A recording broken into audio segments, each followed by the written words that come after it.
On est bien d'accord, hein, Sandra. L'idée, c'est d'expliquer que notre alimentation peut nous permettre d'agir sur notre santé mentale, si toutefois elle est un peu déficiente. Alors, c'est pas très souvent qu'on parle de ça. Effectivement, William, ce n'est pas très souvent qu'on parle de ça. Quand on pense à l'alimentation, on va penser à notre apparence, à notre santé physique, oui, mais beaucoup moins souvent à la santé mentale. Et pourtant, et oui, il y a de plus en plus d'études qui mettent en évidence un lien entre l'alimentation et notre humeur, nos émotions, même des troubles comme la dépression à long terme. Donc ça, c'est vraiment important. L'alimentation, là où on peut vous croire facilement, ça peut jouer sur l'humeur.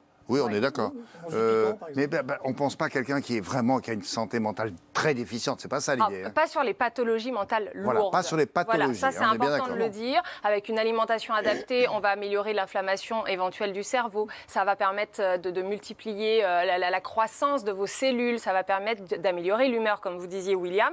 Et on sait par contre qu'une mauvaise alimentation a une influence sur la hausse du taux de dépression, quand même, dans les pays occidentaux. Ça, ça a été prouvé. La dépression, c'est pathologique, ça. Oui, donc là, on est quand même sur des pathologies presque lourdes. Voilà, on commence à avoir des améliorations avec l'alimentation et c'est ce dont on va parler aujourd'hui. Est-ce que vous iriez jusqu'à dire qu'avec un régime dont vous allez nous parler, on peut se passer éventuellement de traitements antidépresseurs ? Je ne serais pas aussi catégorique, William. Effectivement, il faut quand même garder les antidépresseurs. Les thérapies alternatives aussi sont très intéressantes. Oui. Mais l'alimentation est quand même un complément très très fort et très important à ce type de pathologie.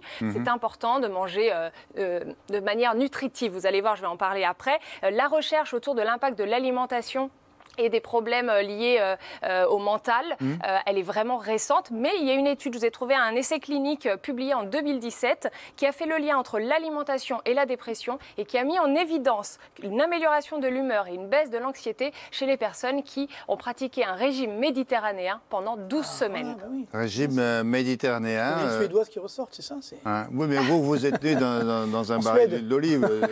C'est ça. Formidable, vous êtes tranquille. Vous. En Suède du Sud, on mange en Suède du Sud. Toi, ça vient de Suède, c'est sûr. Non, je pense que ça va te parler, le régime méditerranéen. Qu'est-ce que c'est que ça, le régime méditerranéen ?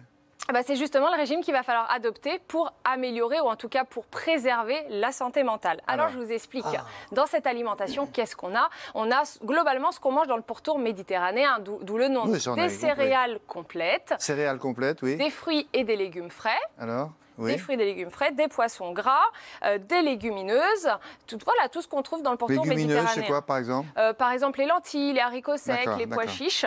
Et en plus, on sait que ça va jouer sur les bonnes bactéries de votre intestin. Ah non, salade de pois chiches, ça c'est top. Hein. Oui, mais c'est lourd à digérer, non, quand même, non ? Ça, c'est un autre problème. Ah oui, d'accord, oui. Ça ne donne pas le moral, quoi, c'est ça ce que je veux dire. Non, si, bon, après, ça dépend des personnes. En tout cas, l'étude suggère aussi que de multiplier ces bonnes bactéries intestinales, ça va jouer sur la régulation de l'humeur. Donc, pour résumer, retenez bien, il faut principalement éliminer les aliments transformés. Ça, c'est important. Il faut réduire la consommation de viande, globalement, et de produits laitiers. Et vous pensez manger davantage de poissons, de légumes et de fruits frais, de céréales complètes et de légumineuses. Au niveau du poisson, on parle toujours qu'on mange plus de poissons dans les régimes, mais à quelle fréquence, en fait ? Alors, c'est vrai que le poisson, j'en parle assez régulièrement. Ce qui compte principalement, c'est d'augmenter votre consommation habituelle. Si vous en mangez qu'une fois par semaine, à 2 fois par semaine, vous aurez déjà amélioré pas mal 2 fois, votre santé. Mais moi, ce que je recommande... 2 sur 7 2 à 3 fois par semaine. Ouais, 3, on peut y aller. 2 à 3 fois par semaine. Pensez aux poissons gras parce que c'est eux qui contiennent les bonnes graisses, les fameux oméga 3, et c'est eux dont on a besoin. Poisson gras, par exemple. Maquereau, sardines. Sardines, c'est bon ? Thon, même en conserve. Vous pouvez, le thon naturel en conserve, saumon. Poisson cru ou poisson cuit, comment ça se passe ? C'est pareil ? Peu importe. Il n'y a aucun souci. Et si vous avez des doutes et que vous ne savez pas trop les reconnaître, ou vous demandez à votre poissonnier, ou on les reconnaît parce que la peau est grise et bien luisante. D'accord. Cela dit, le poisson, ce n'est pas toujours donné. Hein. C'est vrai. Est-ce qu'il y a d'autres aliments qu'on peut privilégier ? Eh bien, on a remarqué aussi que si on avait suffisamment de vitamine B9, c'était intéressant pour... Qu'est-ce que c'est que ça, Alors, la vitamine B9, en gros, on la retrouve dans les légumes à feuilles vertes. Voilà, vous voyez, épinards, salades, ce type de choses. Les légumineuses, on en a parlé comme les lentilles, les pois chiches. Et les noix. Donc ça, c'est le premier point.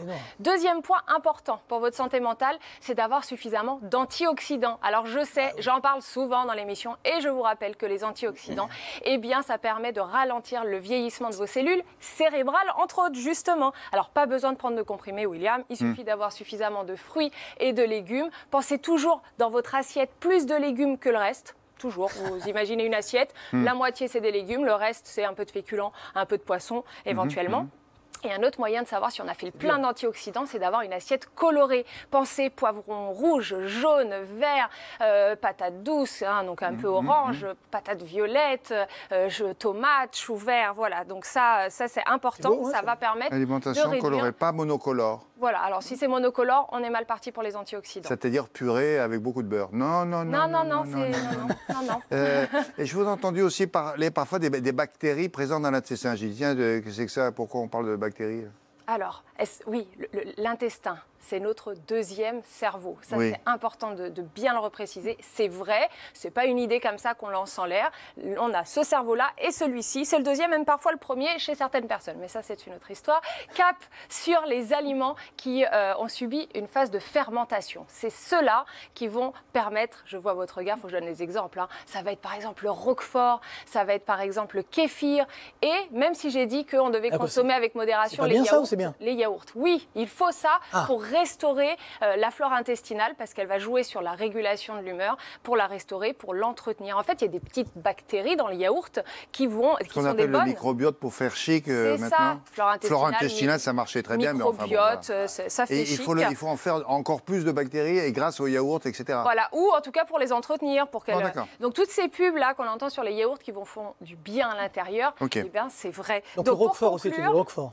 Le roquefort aussi, J'adore ça, c'est formidable. Pour conclure, je précise bien, ce n'est pas une formule magique, on est d'accord William, contre les pathologies mentales lourdes, mais si vous avez une alimentation plutôt saine, sans trop d'aliments transformés, variés, simples, colorés, on est bon, vous savez quoi faire. Bon, vous avez tout noté? Parfait, merci beaucoup Sandra.